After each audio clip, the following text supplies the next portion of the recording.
Sebelum kalian menonton pembahasan kita kali ini, saya ingin mengingatkan bahwa konten ini berisikan kisah nyata yang sedikit mengerikan untuk kalian dengar. Jadi untuk yang mentalnya kayak kerupuk, di skip aja. Ayo kita mulai.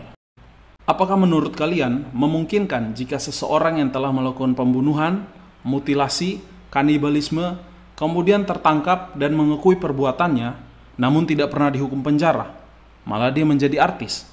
Padahal dia tidak memiliki gangguan kejiwaan. Video kali ini kita akan membahas tentang salah satu manusia kanibal atau pemakan manusia, namun bukan Sumanto. Dia adalah Issei Sagawa. Sagawa lahir di Jepang pada tanggal 26 April 1949. Tanggal lahirnya sama dengan saya. Sedikit menyeramkan, tapi percayalah, saya masih pecinta daging sapi dan juga babi. Sagawa lahir di Kobe, Jepang, dari keluarga yang cukup kaya.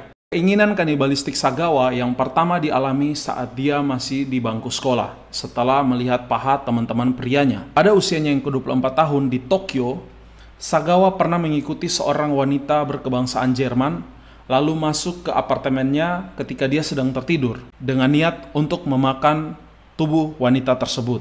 Dia mendapati wanita tersebut sedang tidur dengan telanjang, kemudian tergiur setelah melihat bagian pantat korban. Dia berniat untuk memotong dan memakan sebagian pantat wanita tersebut dan menyelinap pergi dengan membawa potongan dagingnya. Tetapi wanita itu kemudian terbangun dan mendorong Sagawa hingga terjatuh ke lantai. Sagawa kemudian ditangkap oleh polisi dan didakwa melakukan percobaan pemerkosaan. Dan dia tidak pernah menyatakan niat sesungguhnya, yaitu untuk memakan wanita itu. Ayahnya kemudian membayar wanita itu untuk mencabut laporan terhadap Sagawa. Pada tahun 1977, saat usianya menginjak 27 tahun, Sagawa kemudian pindah ke Prancis untuk mengejar gelar PhD atau gelar doktor dalam sastra di Sorbonne di Paris. Dia pernah mengatakan bahwa hampir setiap malam dia membawa pelacur ke tempatnya untuk membunuh dan memakan mereka.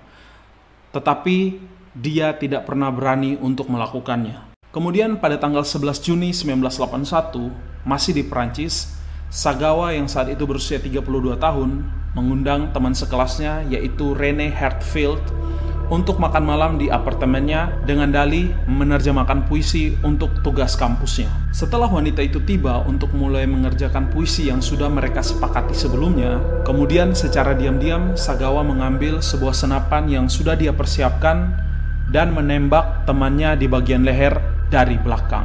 Dia kemudian melakukan hal yang mengerikan, yaitu berhubungan seks dengan mayatnya, lalu mencoba untuk menggigit kulit korban secara langsung. Tapi dia tidak bisa menggigit kulitnya karena giginya tidak cukup tajam. Jadi dia meninggalkan apartemen dan membeli pisau. Sagawa memakan berbagai bagian tubuhnya, memakan sebagian besar payudara dan wajahnya, dan menyimpan bagian tubuh lainnya di kulkas. Tidak lupa, dia juga mengabadikan setiap tahap makannya.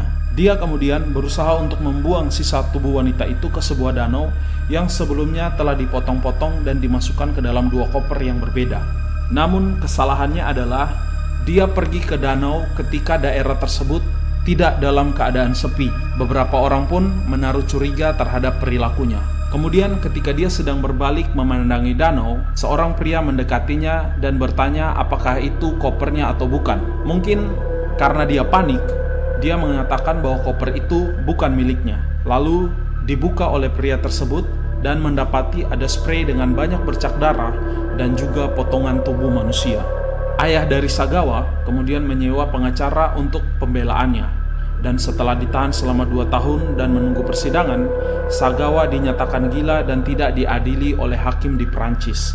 Mereka lalu memerintahkannya untuk ditahan tanpa batas waktu di rumah sakit jiwa. Tidak lama setelah itu, pemerintah Prancis lalu mendeportasinya ke Jepang, di mana ia segera dimasukkan ke rumah sakit Matsuzawa. Psikolog di sana yang memeriksanya kemudian menyatakan bahwa dia sebenarnya waras dan menemukan bahwa penyimpangan seksual adalah motivasi satu-satunya untuk melakukan pembunuhan. Nah, karena dakwaan di Prancis telah dicabut, dokumen pengadilan Prancis disegel dan tidak dirilis ke pihak berwenang di Jepang, akhirnya Sagawa tidak bisa ditahan secara hukum di Jepang. Dia kemudian keluar dari rumah sakit pada tanggal 12 Agustus 1986 dan tetap bebas hingga saat ini. Kebebasan Sagawa ini tentu menuai banyak sekali kritik dari masyarakat Jepang kala itu. Antara 1986 dan 1997, ia sering diundang untuk menjadi tamu dan menceritakan kisahnya dalam berbagai acara. Dia juga telah dikenal karena menulis buku tentang pembunuhan yang dilakukan olehnya. Mengerikan ya, sudah membunuh, kemudian menjadi terkenal. Dalam sebuah wawancara dengan majalah Vice pada tahun 2011, dia menyatakan bahwa setelah orang tuanya meninggal di tahun 2005, ia dipaksa mencari nafkah. Sementara dia dikenal sebagai pembunuh dan juga kanibal. Menurutnya, dicap seperti itu merupakan hukuman yang amat sangat mengerikan. Dan Sagawa mengatakan bahwa terkadang rasa untuk memakan tubuh manusia masih sering terlintas dalam benaknya hingga saat ini. Nah, itulah kisah tentang seorang kanibal dari negeri Sakura, Jepang. Kalian mungkin bisa googling untuk mencari informasi lebih jelas tentangnya. Untuk kalian yang sebelumnya telah mengetahui kisah Issei Sagawa, mungkin dalam versi yang berbeda, silakan tulis di kolom komentar di bawah. Sekian pembahasan kita kali ini, sampai jumpa di video-video yang lainnya. Jangan lupa like dan subscribe. Bye-bye.